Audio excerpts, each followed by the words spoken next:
Bakunzi ba Byakubera TV muraho neza.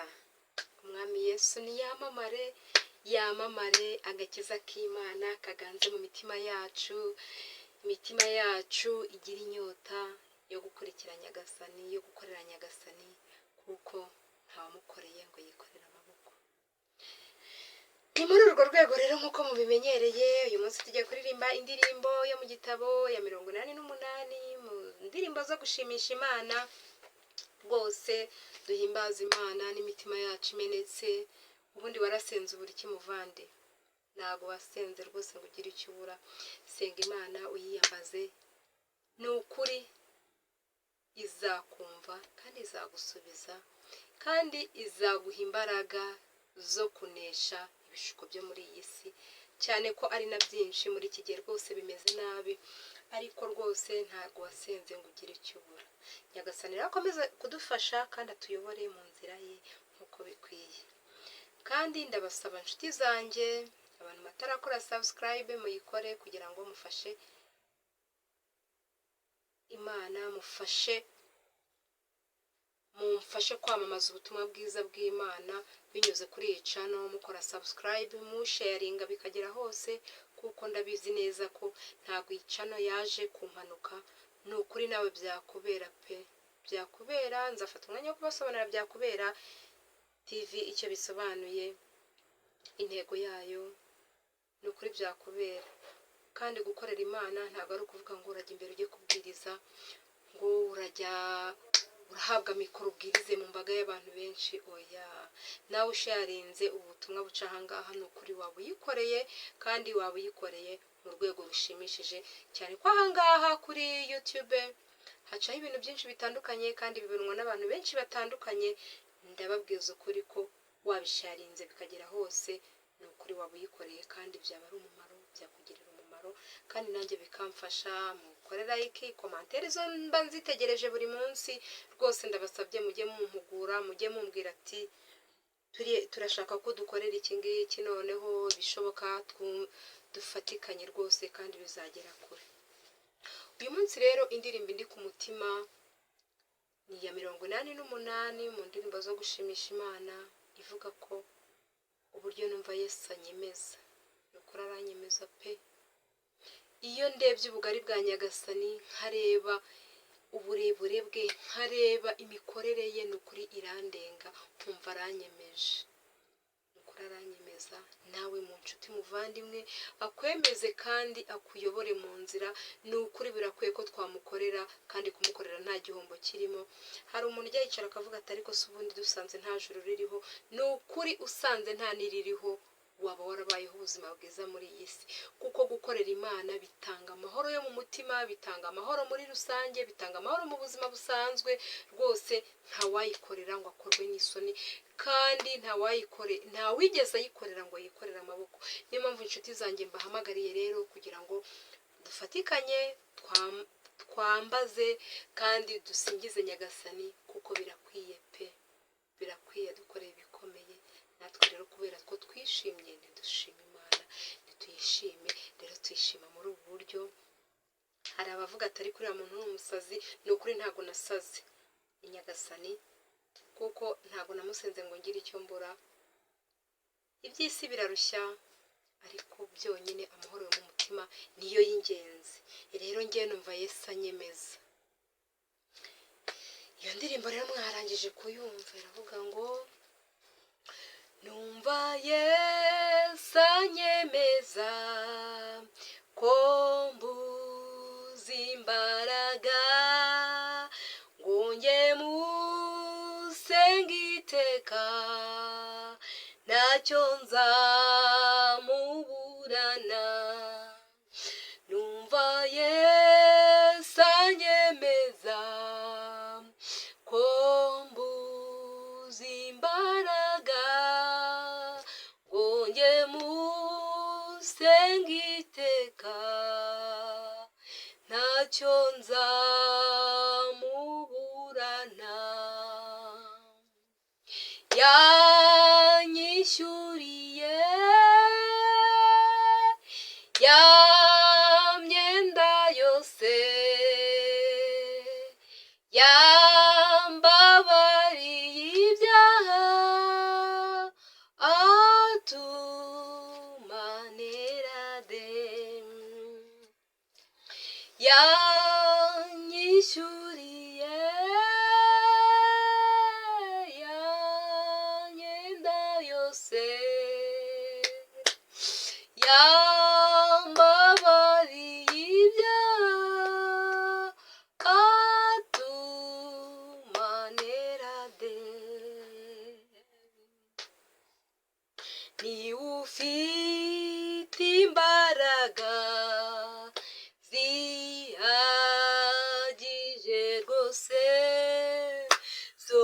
gukiza ibibembe zigakiza umutima, niwe ufite imbaraga zihagije rwose zo gukiza ababembe zigakiza umutima. Yanyishyuriye ya myenda yose, yambabariye ibyaha atuma nera de. Singira ikizankora nibesherejweho n'ubuntu bwawe gusa, nezwa n'amaraso de. Singira ikizankora nibesherejweho n'ubuntu bwawe gusa, nezwa n'amaraso de. Yanyishyuriye ya myenda yose, yambabariye ibyaha atuma nera de. Nasaga n'uwapfuye mu mutima wanjye, maze Yesu aranzura kandi niwe unkomeza. Nasaga n'uwapfuye mu mutima wanjye, maze Yesu aranzura kandi niwe unkomeza. Yanyishyuriye ya myenda yose, yambabariye ibyaha atuma nera de. Yanyishyuriye ya myenda yose, yambabariye ibyaha atuma nera de.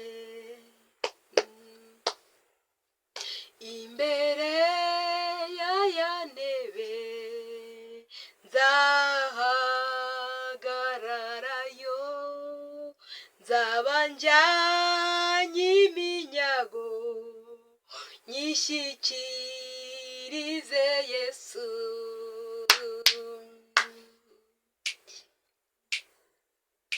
Imbere y'aya ntebe nzahagararayo, nzaba njyanye iminyago nyishyikirize Yesu.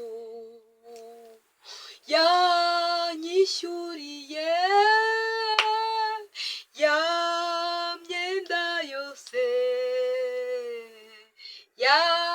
yambabariye ibyaha atuma nera de. Yesu wenda gushimye, wanyishyuriye